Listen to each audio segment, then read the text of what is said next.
that I introduced this into the classroom. Sorry, I'm really nervous because I've never done this before.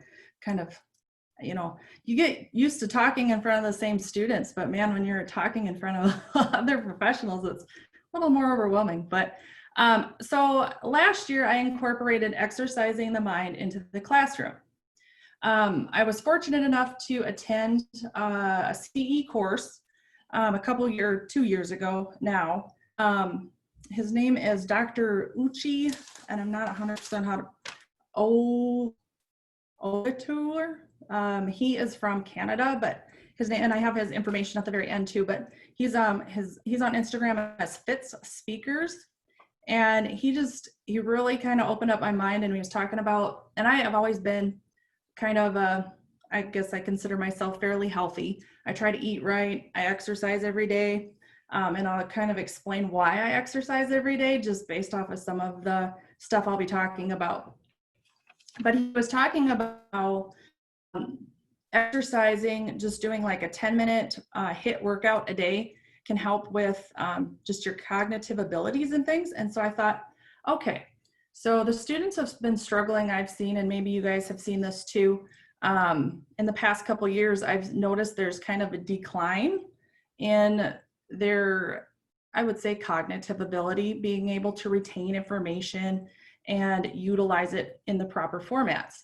And so I was like, you know what, I'm going to try this, just an experiment, see if it works. If it doesn't work, change it. So I've only had 2 semesters, which second semester COVID hit, so that wasn't a real good indication, but I think the outcome would have been a lot better second semester as I changed things. So that's kind of, I decided to do this with the class just as an experiment.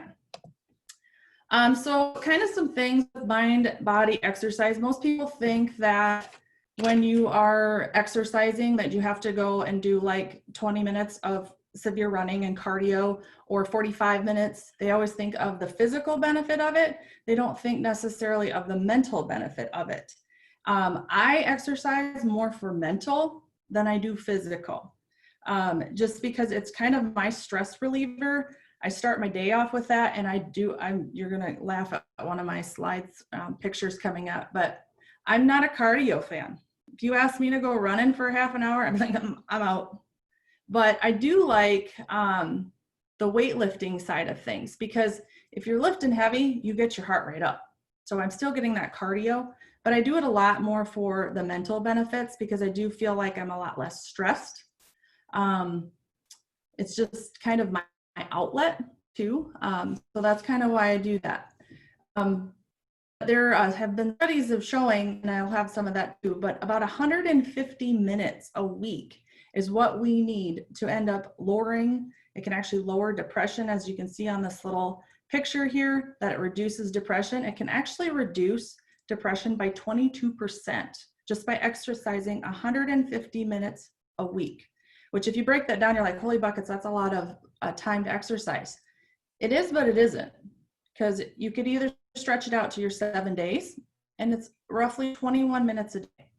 And you can do anything. You don't have to, you don't have to go to the gym. You could go for a walk around the block, twice, boom, you got your 20 minutes in. You could go play out in the yard with your kids if you have children, play some kickball with them, play basketball with them, boom, you're done. So it doesn't have to be such physical exercise. It doesn't have to be cardio. You can kind of mix and match if you want, just make it fun for yourself. And I've always said, even with my students, you got to find what works for you, because what works for one works for the other. So, so you can break it down that way, or you can do 30 minutes Monday through Friday, and then take the weekend off. That's kind of how I roll, because I like my weekends as my weekend. I don't want to have to work. So I usually do mine Monday through Friday, and I spend literally no more than a half an hour time just to keep my sanity. So, but if you look at that picture, there's a lot of things. Obviously, cognitive functions, we'll talk a little bit about that. And to the cyclical thinking, that is like, you see that a lot in people where they're constantly recapping or rethinking about that same thing. They didn't do good on that exam or whatever it was, and they just beat themselves up over and over and over about that. Reducing depression and anxiety. I think we can all agree that there's a lot more of that now today than there ever was even when I was in high school, which was 20, I have to think about that, 22 years ago. So, you know, there's, and I think a lot of that does have to do with electronics. Um, Kids nowadays are more happy just sitting here going like this or playing games. They're not out being as active, because back in my childhood, you know, I had the Nintendo. I think DS was about as good as it got, you know, and you only had a few games. So you didn't spend a lot of time with that. We were outside more playing and using our imaginations and riding bike and, you know, just doing things outside. And we didn't have, the TV stations and that stuff that we have today. So I think that lack of exercise is also causing an increase in depression and anxiety in these young adults. Mental focus, that kind of goes with our cognitive function too. They're going to stay more focused, therefore increasing their cognitive function. Emotional stability. If you start working out, you're going to obviously have the mindset or the mind part of it, but you're also going to start seeing maybe you're physically changing a little bit. And so you're going to be a little bit more emotional stable. Then that kind of goes with the confidence too, because you feel better about yourself and you're like, you know what? Yeah, I feel good. I have more energy. So they kind of all go hand in hand, I think. All right, so here are just some facts. I don't know. Can you guys see the picture? Because I have a little thing in front of it, so I'm not sure you can see that. But I like good old Elle Woods. I don't know if you've ever seen Legally Blonde, but there's a section in there that she says exercise gives people endorphins. Endorphins are, I'm gonna see if I can move this little thing. Okay, exercise gives you endorphins. Endorphins are happy. People don't just choose endorphins, they just. So if you've seen that move, one of my favorite little quotes out of there. So we'll kind of talk about endorphins a little bit too, but these are just some fun facts. And on the next slide, I do have the link there if you want to read through that anymore. But it's 20 to 30% lower the risk of depression and general feelings of distress while participating in daily physical activity. So like I said before, the 150 minutes a week can lower it 22% of depression. So I think that's pretty darn, pretty good. Fewer bad days because you have those endorphins kicking in. You're feeling better about yourself. You're not thinking about, oh gosh, I did horrible on that exam, or, oh, you know, we all have stress in life, but I can honestly say I don't sit and dwell on those things that are bad. Some things, yes, they do kind of eat at you, but it's not a continual thing for me. Releases of good brain chemicals like endorphins, which determine how we think and improve overall mood. So those endorphins, have you guys heard of like the runner's high? So endorphins, once those kick in, that pain and that stress that you're feeling in your muscles at first actually go away.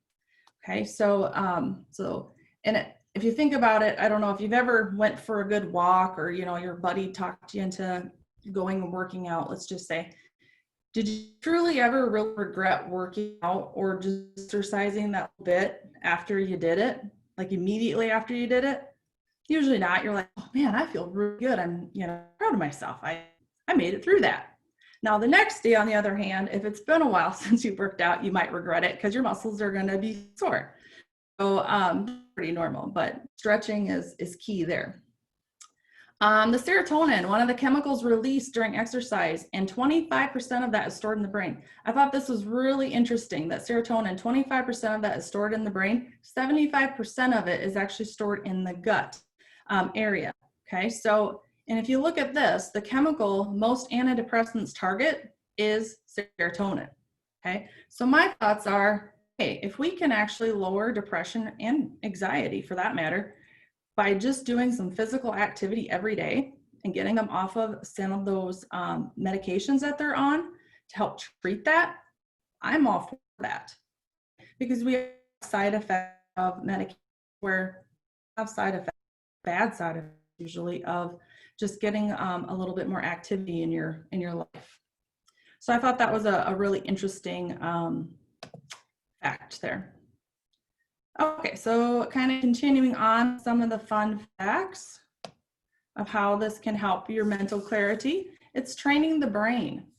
You can actually increase the size of the hippocampus, which results in or is responsible for memory.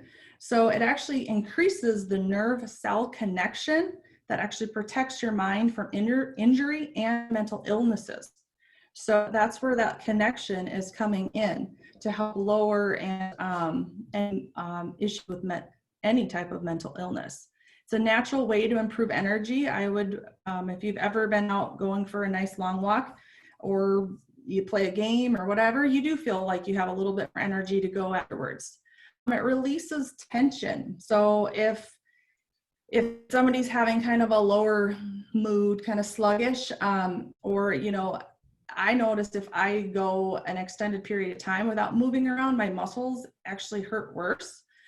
So it does help release the tension. Yoga, Pilates are great options for that. So if you're not into going out, you know, and it's really difficult to get I see a lot of 19 to 22-year-olds usually, or who's typically in my class, and you know, they're not going to go out and go running for hours on end or do anything real strenuous. So I try to incorporate lower intensity things into the class.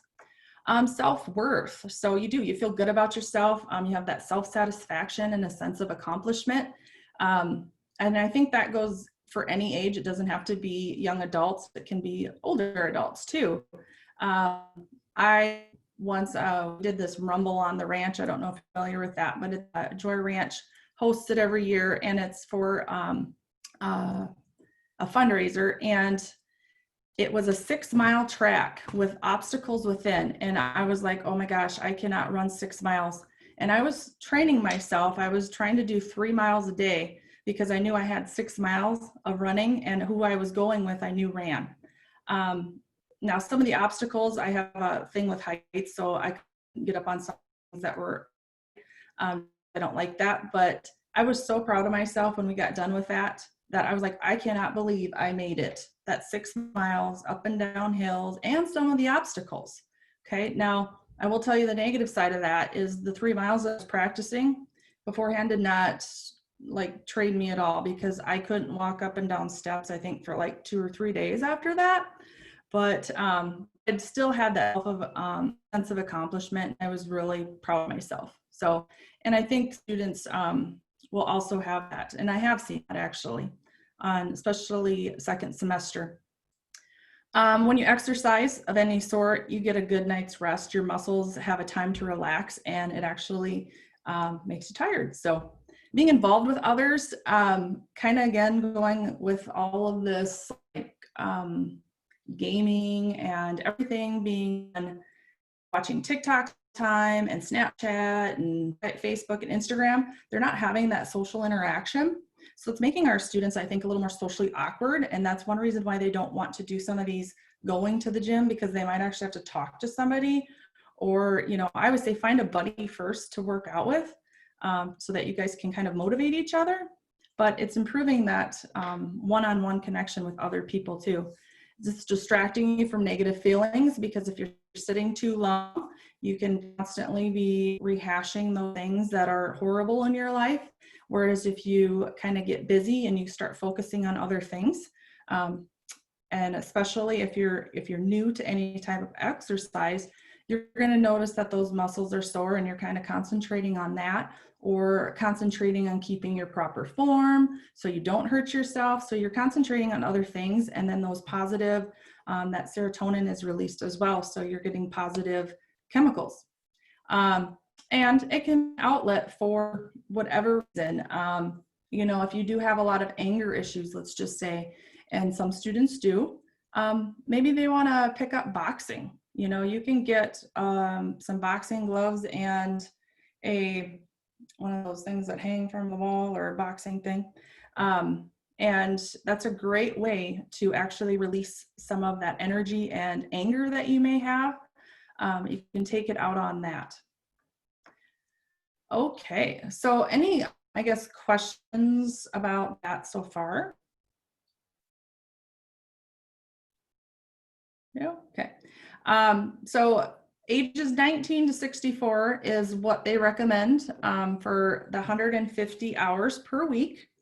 And that can be in any form, you know, take a walk, go for a hike. I love outdoors too. So I like kayaking. I love kayaking, and that's actually a full body exercise. You can make it as hard or as easy as you want. Riding bike, playing games with your kids, or just going out in the yard gardening is even a form of exercise. Anything, swimming, lifting. I say those start small because I think that's one of the number one problems with most people why they quit is they start too big and they get burned out.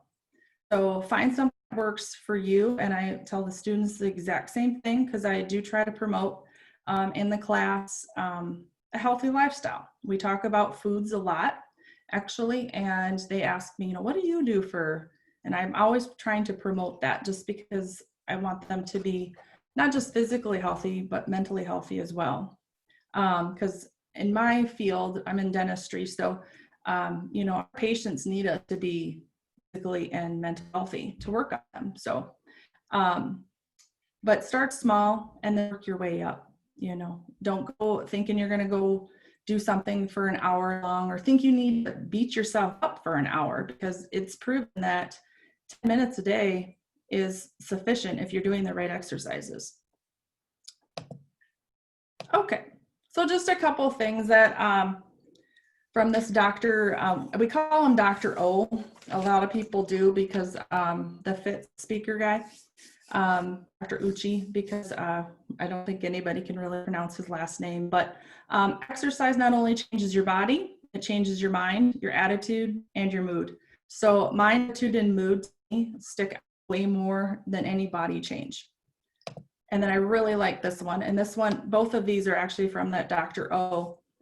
I think everybody agree food is the most abused anxiety drug. We get mad or frustrated, or we just that low mood feeling. And what do? We pig out, right? I want that bag of Doritos, or I don't care, I'm gonna have that cake because I'm sad or I'm mad. Exercise is the most underutilized antidepressant. And again, with the serotonin that is released during exercise, that's the one key component in that in those anti-anxiety drugs. So we could change that with these young adults, I think would be a good thing. All right, and then this was also from Dr. O's page, and I just kind of highlighted a few of the things that I'd already kind of talked about. So there's 50 reasons to exercise, and everybody has different ones. I kind of, I guess, highlighted some that we were already talking about, and ones that I think are more for maybe our young adults. I could have highlighted number one, lifts your mood. Definitely, well, and two, but builds your self-esteem. And I think a lot of these young adults don't have a lot of self-esteem, unfortunately, you know, because they're worried about, oh, I didn't get 100 likes on that post, or nobody responded to that. And they think about how many Snapchats, you know, how many streaks or whatever it is that they get. And I get anxiety listening to my snap go off. I'm like, and I have this thing that I have to clear it all the time. So now he just puts it on silent so I don't have to listen to it, because I just want to clear it off. And I'm like, I don't know how you can get 200 or whatever it is snaps in half a day and be okay with that, because that would drive me bonkers. But, you know, some of them thrive on that. And if they don't get that, then their self-esteem just goes down. So if we can try to, and a lot of times that's just altering their mindset too. But keeps your brain fit. So with your memory and cognitive abilities, keeps your body fit, boosts your immune system. You know, if we can boost the immune system, getting some exercise and trying to eat healthy and sleeping, not getting 2 hours of sleep, they're going to have stronger immune systems. It reduces that stress because they're releasing all that negativity, make you feel happier, improve sleeping patterns, prevent strokes, which I thought was kind of interesting. A lot of different things on this page that I thought I think we all could honestly agree that, oh, yeah, maybe I should do that. Improves appetite. Maybe we don't want to improve our appetite. I don't know. Okay. Okay, so I incorporated into the classroom the HIIT, which is high interval or high intensity interval training. Okay, so this is what that Dr. O had kind of been talking about, doing 10 minutes a day. And so here was an experiment from another article that I had come across, but individuals who perform well on tests of cardiovascular fitness also did well on tests of learning, memory, and other cognitive skills. So in this particular study, I'm going to move that again. They took 300 children ages 7 to 13, and they were split into two categories. The first one did a 10-minute HIIT workout for 6 weeks. Okay. The second group were more or less active with quizzes and computer play. Now, I would almost guess that most of us would always do number 2 here. Well, give them more quizzes and give them more computer assignments. They're going to do good on that exam, right? In my experience, they don't. Because a lot of times, like the computer assignments and things, they might be open book. So they just look up the answer and they don't comprehend it. Okay. Now quizzes, on the other hand, yes, they might have to, but there's no physical activity going on here whatsoever other than maybe their fingertips. Okay. So the results of that, that they found that the second or the first group that did the 10-minute HIIT were actually more focused on specific skills that were given to them, and their cognitive skills, and as well as boosted their memory and stayed more focused.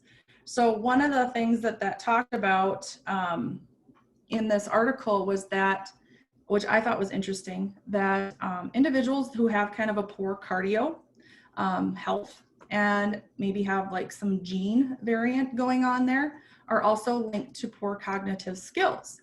And I'm almost guessing that everybody can probably pick a student or two out of their groups that you're like, oh yeah, that person would maybe fall into that category, right? So what they found with this is by targeting certain exercises such as this HIIT to that particular group of students that are not or have kind of that gene affected or the poor cardio health, it actually boosted their cognitive skills. So what they're finding is that with the right exercises, everybody can thrive. So, so you can't use your excuses, well, I have poor genes, because you can do it. So, all right. So that's kind of just a little bit of the research that I've been looking at and listening to. I want to dig even deeper into it because it's kind of something that I find I'm kind of passionate about it, and I want these students to, if I can help them in any way, shape, or form, I want to, because I want to see, I teach the dental assisting program, so I want to see great dental assistants, and I always say I want to put my stamp of approval on you, and you know, it takes a bit for me to put my stamp down. So here is what I did for the class. So extra credit, work it out first semester.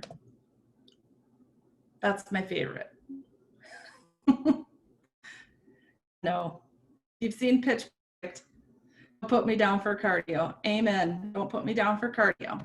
I'll go for a good brisk walk or a bike ride, but don't ask me to go running. Ain't gonna do that. All right, so this was kind of my philosophy I presented to them. You earn it, you don't just get it, okay? You actually have to earn it. So with this little experiment, I did no curving of any grades at all. Quizzes, exams, homework, etc. There was no other extra credit given, so I told them that up front.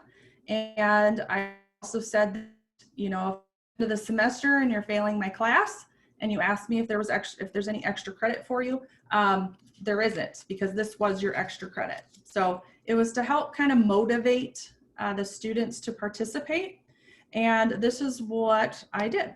So this is my first practice round anyway. So the first semester, we actually did I teach 8 o'clock classes on first semester on Tuesdays and Thursdays. So yes, I made them get up. Again, you're gonna earn it. So 7:45 a.m. we would go to our back classroom where we were not utilizing that day, and we would do a 5 to 10 minute workout. Did it twice a week, so they could earn up to 2 points per week, which would total 20 extra credit points at the end of the semester.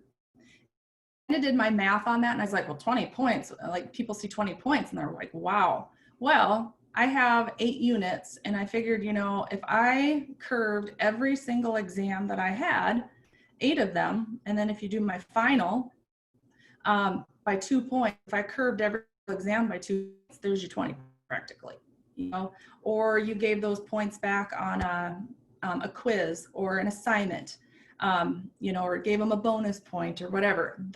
I cut all of that out and I put it into one. I actually made them earn it instead. So with this, I should have probably told you, but I can tell you right. We have had about 38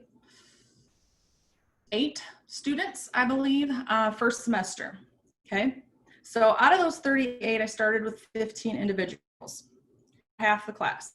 By the end of the semester, I think this is funny, 4.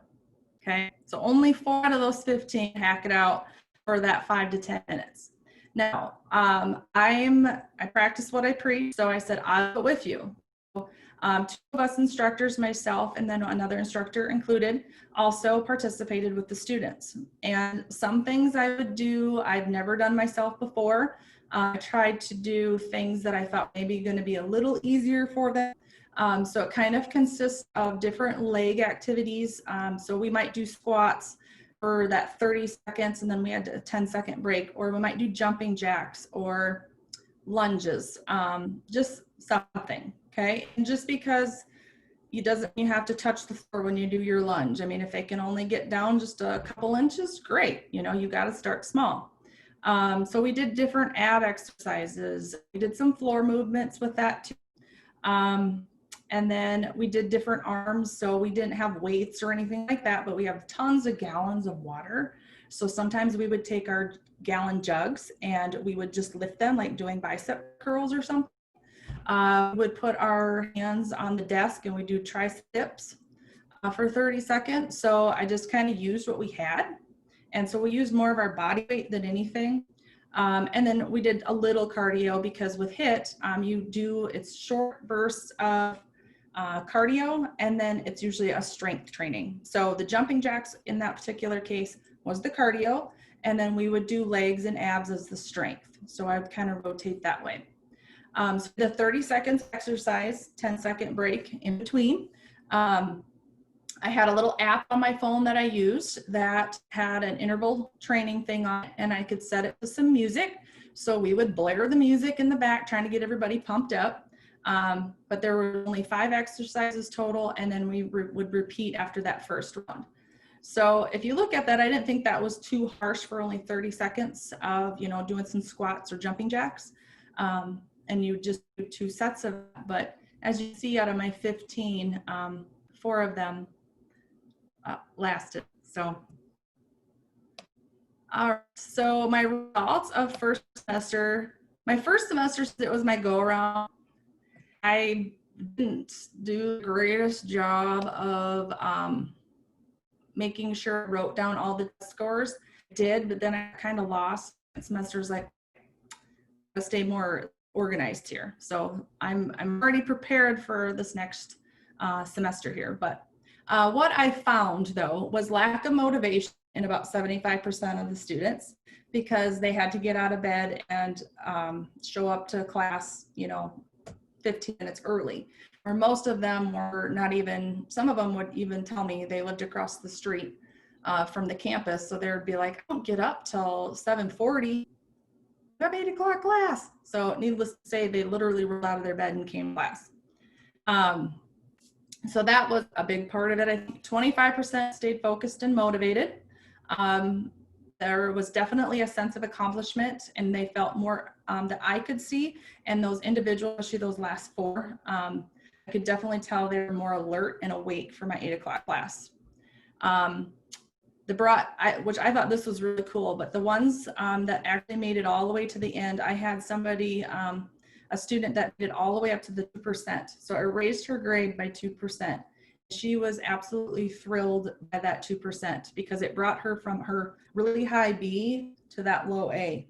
So she was thrilled about that. And I did share all of the results with the students afterwards so that they knew. So I was hoping for better attendance in the second semester, which I did have. Okay, so then some comments that I got from those students is that they had said it really helped them stay focused and awake during that morning class because they had that burst of energy. They looked the way they felt, mind and body. Muscles hurt, but in a good way, they said, because they weren't used to doing some of them. And some of them, they did request certain moves to do more often. So what we did is they wanted to make Tuesdays our leg and our butt day. So we do our squats, our lunges, etc. And then Thursday, they wanted strictly abs. So I ended up bringing a video that I have. It's a 10-minute ab workout. And I thought, because I just kind of tried to mix it up a little bit. And that was one they really liked. Even though it was only 10 minutes long, they could really feel it in their stomach. And, you know, even I, on that 10-minute video, I have to stop because, I mean, it does hurt. So, I like that they can see that I even need to stop too, because it's a lot of work sometimes. Okay, so then second semester, use this a lot with the students, be stronger than your excuses. And I am stealing that from Jillian Michaels, by the way, who's got an excellent HIIT workout. It's 30 minutes long, and it's like a 3-2-1, I think. 3 minutes of strength, 2 minutes of abs, and 1 minute cardio. So, but she's got a great one, but she always says, be stronger, or no, maybe it's not her. I think it's 21 Day Fix gal. Can't think of her name. Anyway, be stronger than your excuses. So I kind of stole that from other exercise videos, regardless of who it was from. But I just like that saying. And I said that to the students the one time, and they're like, oh, that's really good. And that goes not just for exercising, that goes for, you know, their grades and their motivation in class. I mean, it goes for a lot of things in life, not just exercising. So again, you just receive it from me. Again, I did no curving of any quizzes, exams, any assignment whatsoever. So, and no other extra credit was to those students. Even the ones that don't participate did not get extra credit. So they knew how they could get it. So a little bit better, I changed it up. Second semester, I decided let's do it over lunch hour. So we take the same lunch hour every day. And our lunch is from, actually that's a misprint, that should say 10:50. Because we take our lunch from 11 to 12, so that should say 10:50 a.m. and we did 5 to 15 minutes this time. Okay, so because it was over the lunch hour and I didn't have to wake anybody up, I did have better attendance. However, some of them couldn't wait an extra 5 or 10 minutes to go get their lunch because they're starving. So some of them did not obviously attend, but so I did it again 2 times a week, Tuesdays and Thursdays. So the time frame for that was actually January 28th is when I started it, February 27th, and then it. So, the reason there's kind of a little break in there too, I know that we didn't do the online learning until March, end of March, but our students actually went out on clinicals 3 weeks before they shut all the schools down. So they were actually working in dental offices for the 3 weeks prior to that, and then we went to all e-learning. So I had that 3-week window in there that I didn't do any of the HIIT workouts because they weren't on campus. So, but the total again should have been 20 extra credits at the end of the semester. Unfortunately, only 9 extra credit I given. Some of them did ask me if we could do it somehow virtually, but it's a little hard for me to watch them if we're doing exercises virtually if I'm doing it with them.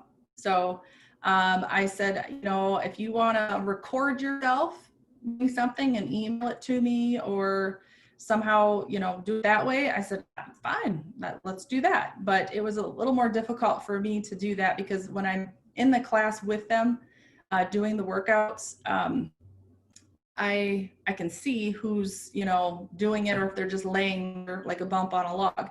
And if they are laying there like a bump on a log, and I'm like, oh, come on, you know, come on, Katie, get in there, you know. So I kind of try to help motivate them. And I made a bunch of weirds just to, you know, get them riled up. But we did start with 17 individuals. So that was the first one. And my average attendees for that were 15 to 16. So pretty good. I was really happy with that, and we ended up, because of the size of the group, we ended up using our main classroom for that. And since it was the lunch hour, it didn't run into anybody's times or anything like that. But we consist of a variety, again, of legs, abs, arms, moves, and some cardio as well. So, and one of the things that I used to have a membership to this Daily Burn, and so I decided to renew it, and it wasn't that expensive. It cost me like $15 a month, but I thought, hey, I can use it with students and I can use it for myself too. But they have a lot of like little 10, 15-minute workouts on there. So I was like, hey, let's try something new. And so I would pull that up on our big screen in our classroom, and we'd just pick a random ones I've never done myself either. And we would just do it. And some people were like, ooh, that one was awful, or ooh, this one's good, let's do this one again. So I liked being able to utilize multiple things. I did get some requests the first semester on, can we do more like low intensity? They said the jumping jacks were hard on their knees, or they couldn't do squats because of, I don't know, knees or something. So I said, okay, well, what do you want to do? And they were, well, let's do some yoga. I'm not going to lie, I don't know a lot about yoga. I know a little bit more about Pilates, but so I tried to incorporate some of the things they asked me to do and do a little less intense on the joints. And those individuals that asked me to do it never even showed up for one workout.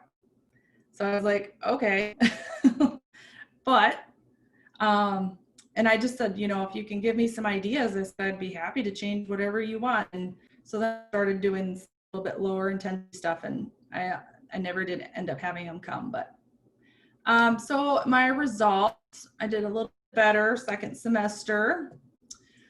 First semester was hard to gauge just with only 4 students, unfortunately. Second semester, coronavirus interfered with my results. But here are the results of, I had 17 students, and I have exam 1, 2, and 3 that I was able to before COVID hit. So you can see that honestly, that didn't increase much. That actually went down. So I don't find that to be very good data, because I wasn't able to do the whole semester. I could only do 3 exams. And obviously each exam is going to be a little different, maybe more difficult.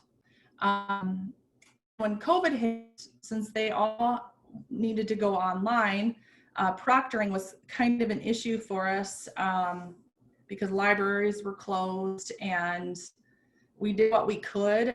We did what's called lockdown browser. Obviously, they were technically open book. We didn't call them that, but they knew we were, because we weren't there hounding them. But what we did is we timed them all. I take, you know, their average time, and let's say you have a 50-point test, and their average for the entire class, the longest person took 20 minutes to take it. Okay, well, I'm not going to give them, you know, I'll give them a little bit more than that, more than 20 minutes, but I don't give them the full minute per question, because they shouldn't have to look it up. They should know it and star the ones that they don't know, and then go find those. And then we also sectioned our exams so that we would take questions into like maybe 5 different sections, and then it would be different sections for different students. So because we did find, especially in one of my exams, it was probably this exam, well, actually see my test results as I sectioned, because we were trying to figure this out too. If you take my exam 6 and my final, if you look at the scores, I've actually kind of went down from exam 4 and 5 a little bit. And that we had a couple students, didn't have proof of it, but we were like, okay, they're definitely taking these exams together, because they're launching them at the same time, they're submitting them at the same time, and their answers are, they're getting the same ones wrong. So then we decided, let's try this sectioning thing that they told us about, and big difference in the test results. So it was different for everybody, but same questions, just in a different section. So second We've got semester, just a few minutes left, Amy. Sorry to interrupt. We've got okay. just a few minutes left before our session's up. Sounds good. So exam 4, obviously that was open book. I expected to see good results on that. And then they kind of went down from there. So I'm hoping to have better results and data for next semester. So just kind of some changes for my fall 2020. You know, you got to start somewhere. You think about it, you're going to analyze it. You know, that didn't maybe work. You're going to plan, you're going to try, you're going to do, it work. I always have a plan A, plan B, plan C, you know, going down the road, and changes as you go. So I'm in the do it again and the keep on doing phase, because I haven't quite hit my success, but I've only done it for 1 year. So this is kind of a work in progress, but things I want to kind of incorporate is let the students participate in what form of exercise we do. And let them, maybe if they have something that they want to bring to class and do, I'm open to that. So Pilates, yoga, whatever they want to do. I think I'm going to probably continue the lunch hour workouts, even though I'm kind of more of the 8 o'clock one. They're not. So I will probably do that first and second semester, keep it on the lunch hour so I can have better results, hopefully. And I want to maintain a better record for my future.